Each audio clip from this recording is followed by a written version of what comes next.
worsening drought in the Midwest, water levels along the Mississippi River are now at record lows.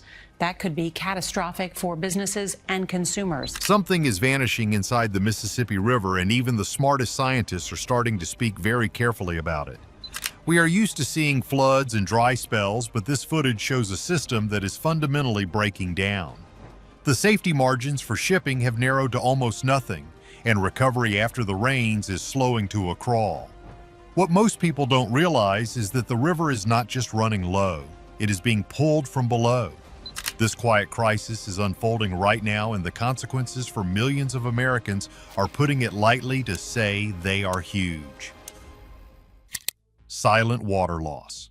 In the final weeks of a recent summer, something very strange began to happen on the Mississippi River. Usually, this is a time when the water is predictable and shipping moves like a well-oiled machine. But this time, the footage coming back from drone pilots and river captains showed a different story. There were no massive storms or hurricanes to blame. There were no federal emergency declarations.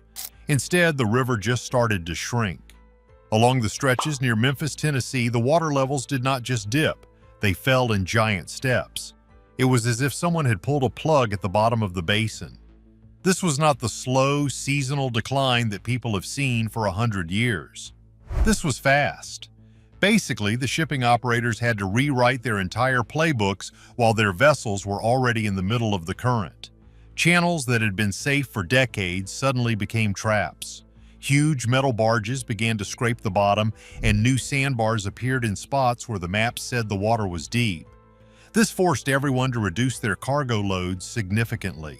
If a barge cannot float deep, it cannot carry as much corn or soy. This creates a chain reaction that ends up making your bread and cereal more expensive at the store. For starters, the current itself looked different from the air. It looked squeezed, pressed tightly between the banks, as if the river was trying to hide how much volume it had actually lost.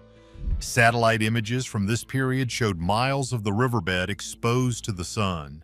These are features that usually only show up during the worst droughts in history, yet the weather reports were not showing that kind of extreme heat. The most unsettling part for the engineers was how fast it happened. In a system as big as the Mississippi, things are supposed to move slowly. But this decline was simultaneous across hundreds of miles. It was as if the entire river system was weakening at the exact same moment. This realization did not come with a loud bang, but it spread through the engineering community like a wildfire. They began to see that the river was no longer providing what decades of planning and billions of dollars in investment had promised. The river is still there, and the water is still moving, but the old assumptions are dead. The footage shows a river that has entered a new state of being, one that we don't even have a name for yet. Pilots are now navigating by sight and prayer rather than trusting the digital charts that once felt like gospel. Every foot of depth lost is $1 million gone from the economy, and right now the river is losing many feet. The mystery of where that water went is only the beginning of a much larger and scarier story. A secret hidden beneath the riverbed is about to change everything we know about water. Missing measurements. The Mississippi is not a river that people just guess about. It is actually one of the most monitored pieces of water on the entire planet. There are stations everywhere that record the water level, how fast it flows, and even the chemicals inside it. This network of data is what keeps the ports running and the insurance companies happy. For a long time, these models were so accurate that the margin of error was almost zero. But lately, those models are starting to fail. When the water dropped recently, the experts tried to explain it away as a normal dry cycle. They blamed it on weather variations and moved on. But the data shows a much darker trend that most people are ignoring. Low water periods are now lasting much longer than they used to. Even more concerning is that the lows are getting deeper every single year. When the spring rains come, the river doesn't bounce back like it once did. It's like the river has lost its ability to heal itself. This information is buried deep inside technical reports and spreadsheets that the average person never sees. But if you look closely at the numbers, you will see that groundwater levels along the basin are also crashing. Monitoring wells showed that the deep aquifers are declining compared to where they were in the 20th century. This has been happening for decades, but it was so slow that nobody sounded the alarm. Now these two trend lines are finally meeting. So here's the deal. When the surface water loses its ability to stay high and the groundwater below is being sucked dry, the whole system becomes incredibly fragile. The buffer that used to protect us from small droughts is gone. Now even a tiny change in the weather can cause a massive crisis for shipping and farming. The official reports are still written in very calm, boring language. They don't use words like catastrophe because they don't want to cause a panic. But the substance of those reports is terrifying. They talk about edge values and model adjustments, which is just a fancy way of saying they are seeing things they never thought were possible. Most people never see these tables of data because they aren't meant for us. They are meant for the people who decide how much your water bill will be or how much it costs to ship a ton of grain. But when you look at that footage of grounded barges and compare it to these secret spreadsheets, a new story emerges. It is a story of a process that has been building for a long time, and we are just now seeing the late-stage symptoms. The river is telling us that it can no longer keep up with the demands we are putting on it. The water isn't just evaporating into the air, it is being pulled into a hidden underground vault. Hidden water pathways. To truly understand why the Mississippi is in trouble, you have to look at it as two separate rivers. There is the one you see on the surface with the steamboats and the mud. But beneath that is a massive world of sand, gravel, and ancient sediment. This underground layer is like a giant sponge that holds a nearly infinite amount of water. In a healthy system, the river and the sponge trade water back and forth.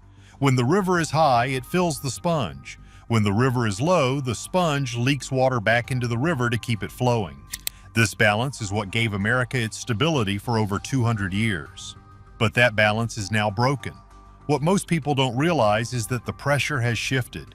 Because we have pumped so much water out of the ground for farms and cities, the sponge is now dry and hungry. Instead of giving water back to the Mississippi, it is now sucking water down from the surface. This process is completely silent. You won't see a whirlpool or a giant hole in the water. But beneath the surface, the pores in the sand are expanding. New pathways are opening up deep in the earth. As the Mississippi flows toward the ocean, a huge portion of its volume is being diverted downward into the deep earth. Once this water goes down, it doesn't come back up on a human timescale. This is what makes the recent footage so speechless-inducing. It looks like the river is just drying up from the sun, but it is actually being drained from below by a force we created. Even when we get a good rainy season, the river levels stay low because the underground sponge has to be filled first. It is like trying to fill a bathtub with the drain wide open. This mechanism is not happening everywhere at once, but it is creating weak points all along the river basin. When these weak points act together, the river level can drop faster than any computer model can predict. This is the new reality for the American heartland. The water is moving away from the places where we build our docks, our factories, and our homes. It is relocating to a part of the system where we can no longer use it. This isn't a sudden shock like a dam breaking, it is a slow relocation of the very thing that makes life possible in the Midwest. Once this process starts at a large scale, it is almost impossible to stop. We are watching a giant shift in the Earth's plumbing, and we are the ones who pushed it over the edge. Our attempt to control nature has accidentally created a trap that we cannot escape. Failed management. The crisis on the Mississippi didn't happen by accident. It is actually the result of over 100 years of human choices. For a long time, we had three goals: stop floods, keep boats moving, and turn swamps into farmland. We built massive levee systems and concrete walls to force the river to stay in one place. For a while, it worked perfectly. We stopped the big floods and made a lot of money. But in doing so, we cut the river off from its natural floodplains. Those floodplains were the river's lungs. They absorbed extra water and sediment, keeping the whole system healthy and balanced. While we were busy building walls on the surface, we were also ignoring what was happening underground. Groundwater was treated like a free bank account with unlimited money. Farmers, big cities, and factories all stuck straws into the ground and pumped as much as they wanted. It was easy and it didn't cause political fights like surface water does. But decade after decade, the pressure built up. Every time the river ran a little low, people just pumped more groundwater to make up for it. This created a dangerous feedback loop. More pumping meant a hungrier underground sponge, which meant more water was sucked out of the river. I'm not going to lie, the biggest problem is that nobody is actually in charge of the whole river.